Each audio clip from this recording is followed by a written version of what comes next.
There's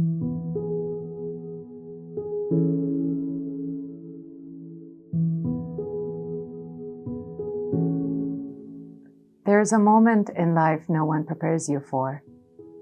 Not the promotion, not the recognition, not the milestone, but the storm. Storms don't always look dramatic. Sometimes they look like a loss. Sometimes they look like change. Sometimes they look like growth that feels nothing like celebration. And in those moments, quietly, almost uncomfortably, a question begins to surface. Who am I during the storm?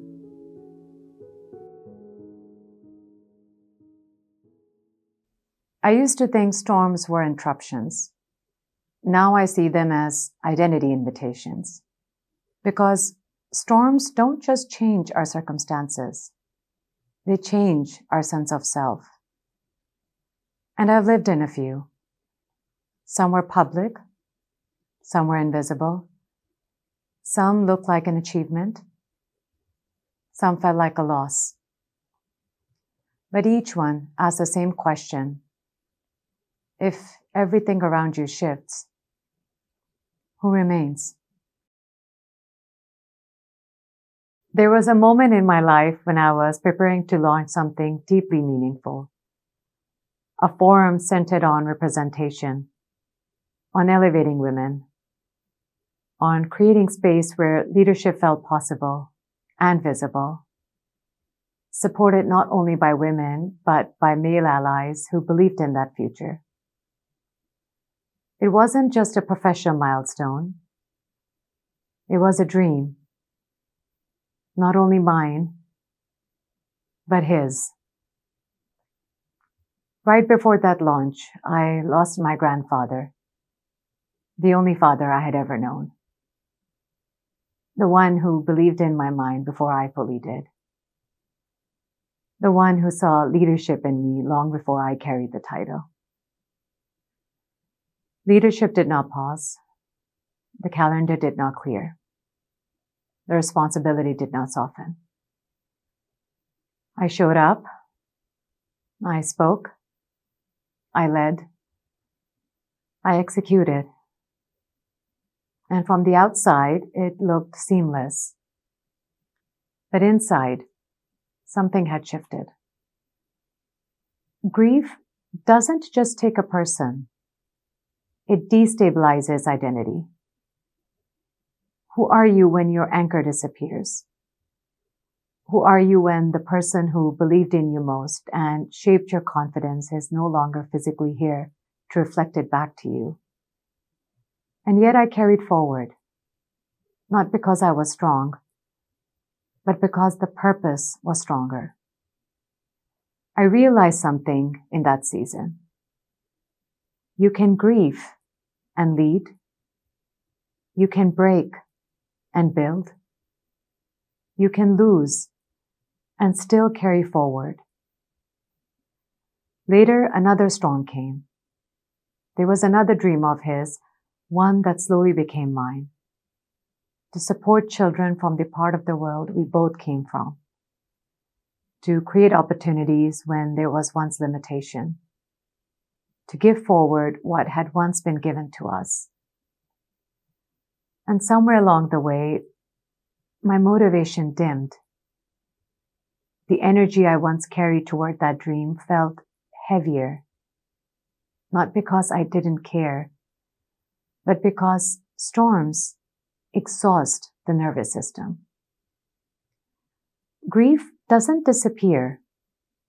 It transforms. It lingers in unexpected ways. And then came organizational change.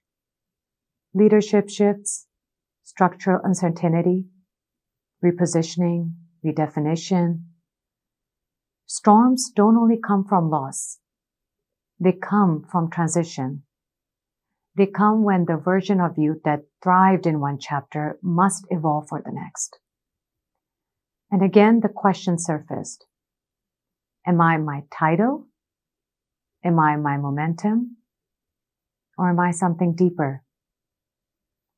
And here's what I began to realize. What I was experiencing wasn't weakness. It wasn't failure. It wasn't losing my edge.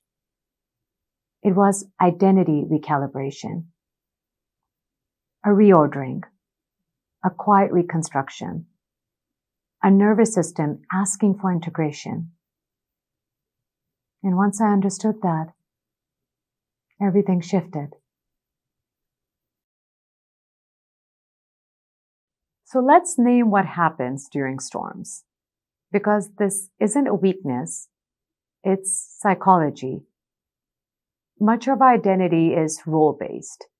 We attach meaning to our performance, our competence, our usefulness, our recognition. When that role shifts, our brain interprets it as an identity threat. Not inconvenience, threat. That's why a promotion can feel destabilizing. That's why a restructure can feel personal. That's why even positive change can create quiet anxiety. This is role-based identity attachment. High achievers struggle more in storms because achievement often fuses with self-worth. When performance stabilizes, identity feels stable. When structure shifts, identity destabilizes. And that destabilization doesn't announce itself dramatically. It shows up subtly. Second-guessing decisions you once made confidently, overworking to prove something that was never questioned, feeling unusually sensitive to feedback, feeling tired in a way sleep doesn't fix. Then comes cognitive dissonance, the gap between who I thought I was and who I'm becoming. You might think, I should be grateful. I should be confident. I shouldn't feel this way. But inside, something feels misaligned. That tension feels uncomfortable. But it is not a failure. It is evolution. And then there's a nervous system. Uncertainty activates survival patterns. Status shifts activate fear responses. Ambiguity activates hypervigilance. Storms feel physical. Heavier chest, restless sleep, racing thoughts at night, a subtle urgency to fix something immediately. You're not fragile. You're recalibrating. And recalibration takes energy.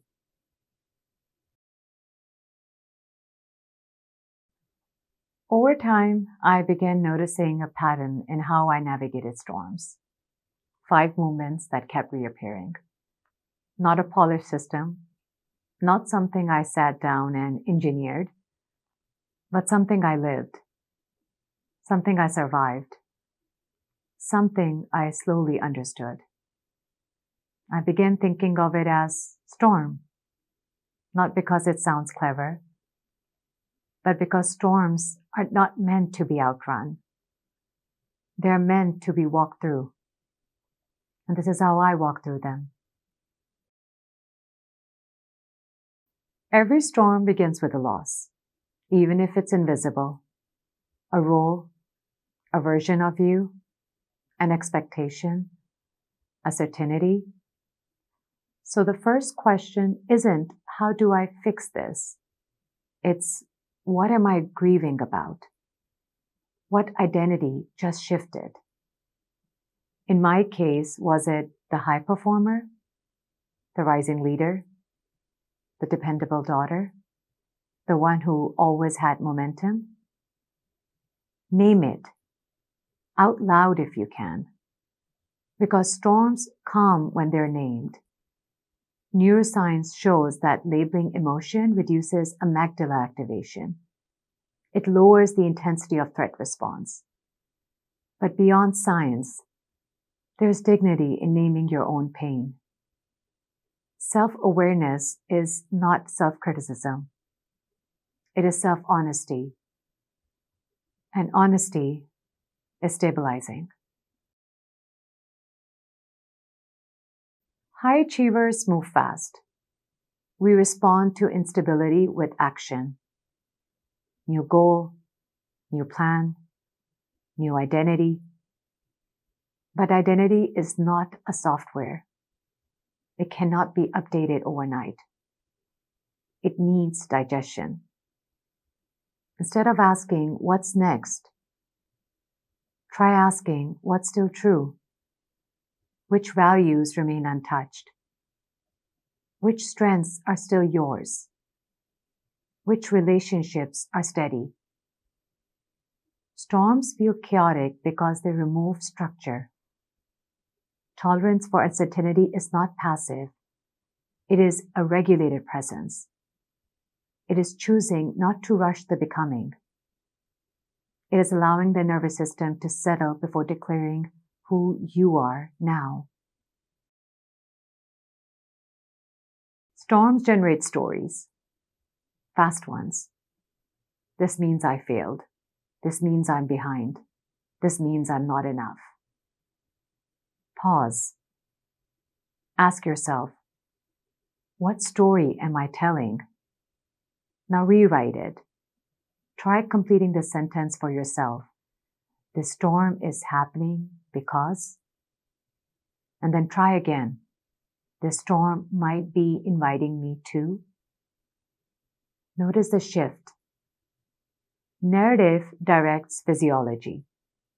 When we change the story, we change the body's response. Ownership doesn't deny difficulty. It chooses interpretation. And interpretation shapes identity.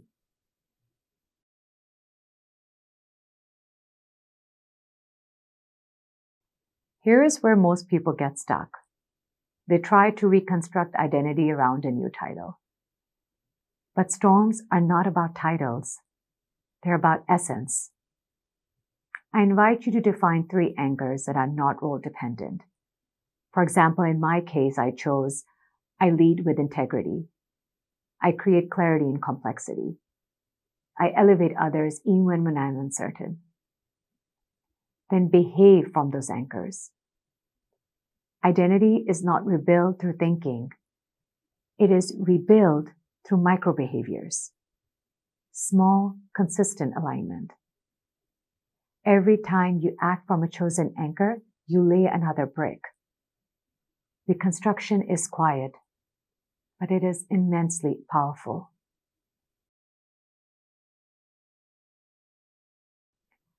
This is the final movement, and often the most sacred. 5 years from now, how will you describe this season? As collapse or refinement? Storms expand capacity. Grief deepens empathy. Uncertainty deepens resilience.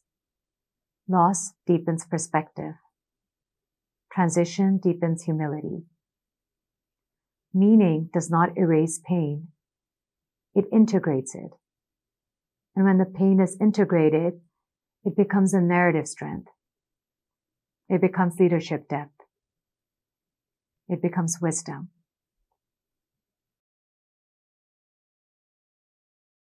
I want to leave you with these questions to think about. Who are you when the title disappears? What part of you feels threatened? What part of you is quietly expanding? What did your last storm teach you that success never could?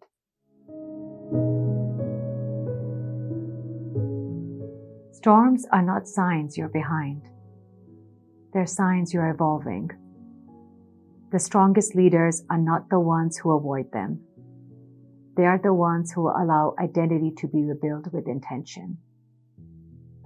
If you're in a storm right now, you're not lost. You're becoming. There was a season when I had to carry forward without the person who once steadied me the most. And I realized something.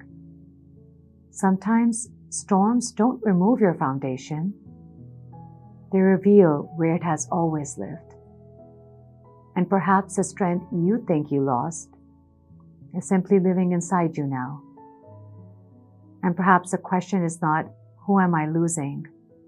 But who am I being invited to become? Thank you for spending this time with me. This is Ayesha's Lens, and I hope this conversation carries you forward.